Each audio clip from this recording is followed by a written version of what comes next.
So when we started off, we were 4 organisations: HOT, American Red Cross, British Red Cross, and MSF. We are now 7 organisations. So we've had the Dutch Red Cross, K2NG, who are a French humanitarian mapping organisation, and the Disaster Mappers of Heidelberg, who've got the best name, who are part of the GIS Science Department at Heidelberg University, who've done lots of cool stuff for missing maps. A couple of weeks ago, myself and this lovely man here, Bruno, went to Katanga, which is actually where you're mapping tonight.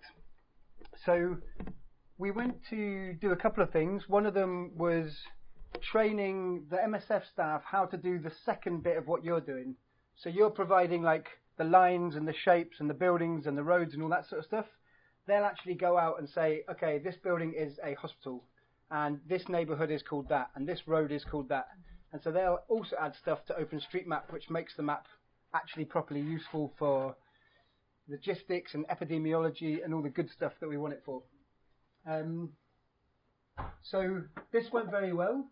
The reason you're mapping Monono tonight is because these guys are part of, especially these guys in the truck, they're part of the MSF Emergency Response Unit. So they're based in Lubumbashi, but they respond to all sorts of stuff, lots of disease outbreaks across a really wide area.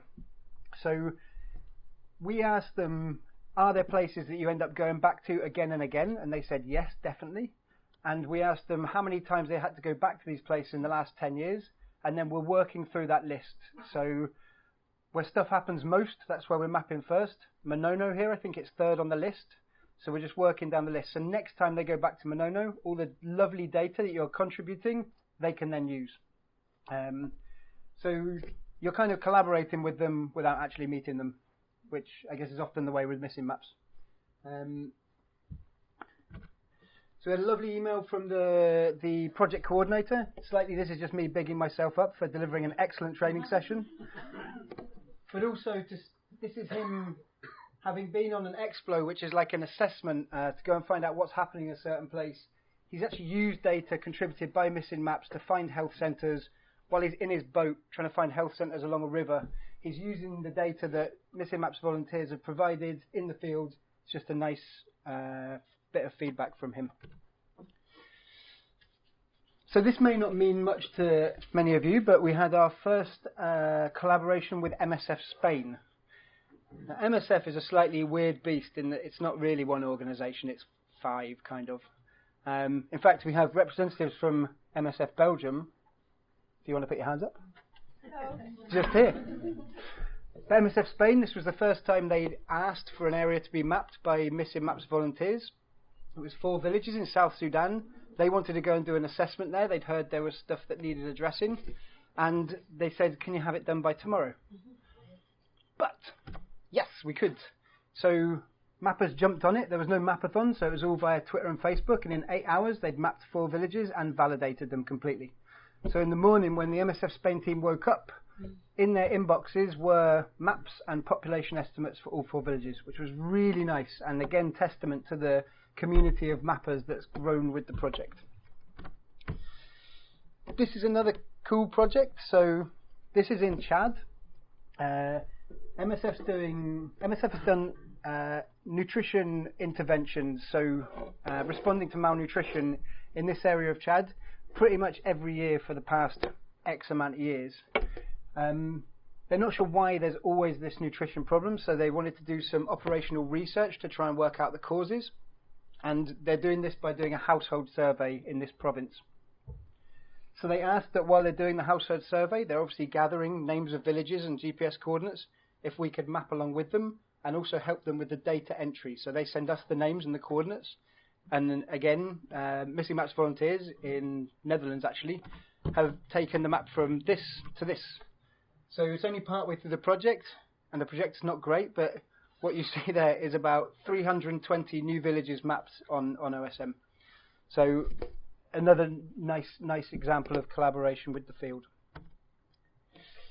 This is probably my favourite thing at the moment. So these are maps that were used for a vaccination campaign, again in Katanga, the same province that you're mapping today.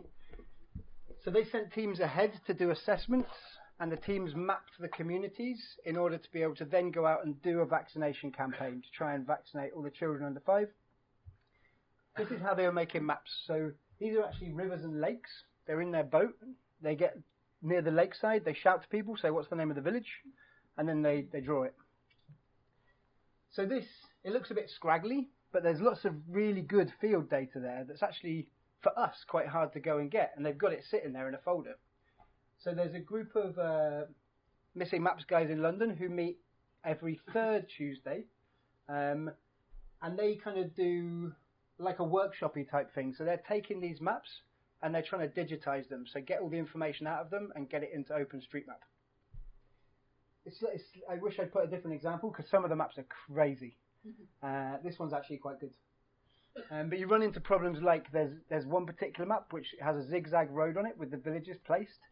It turns out the road was straight, but the map only had one piece of paper. So he zigzagged it. Also, north is almost never up on these maps.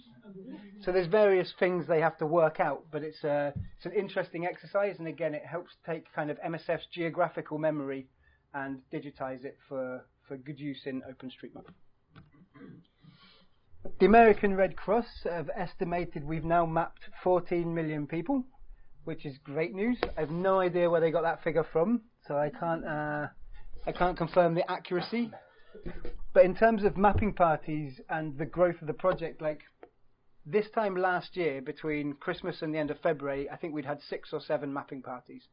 This year, in the same period, we've had more than 30.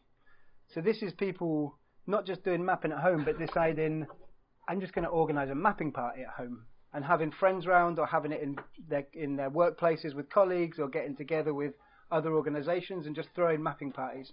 It's really cool. We often don't know about them until after they've happened, which is absolutely fine. Or the day before, when they say, what should we map? Which is good. And this picture is always there just to remind you all that volunteers are the superheroes of this project, and without you lot, none of it would happen. And yeah, please come chat to me and these guys from MSF and the British Red Cross guys and Idris there. If you want to talk about how NGOs are using the maps, like ask questions, get involved, understand how you are contributing. It makes it much more fun to actually do. Not now. No, it's fine. Good. I just wanted to talk about the maps being used for good purposes. Yeah. Is the data absolutely secure? So Mossad or Sainsbury's or some other evil organisation can't use it for... The data is absolutely insecure. Anyone can use it for anything they want. It's an open license. So there's definitely risks to mapping places. From what we know of working in the places that we do, not so much talking about Sainsbury's now, but the bad guys generally don't need the maps. They generally know where the stuff they want is. So on balance, we think this is a positive contribution. I hadn't thought about Sainsbury's. If there's one in Monono in a year, then we can slap ourselves. There's not much in the way of addresses. Well, there are some places, but there aren't maps because there's no Amazon there yet. If there was Amazon there, it would be beautifully mapped, just like London is on Google.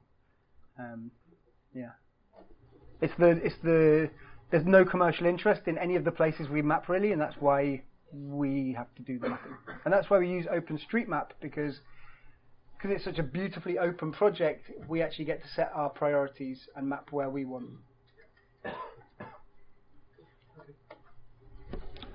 Cool. Enjoy.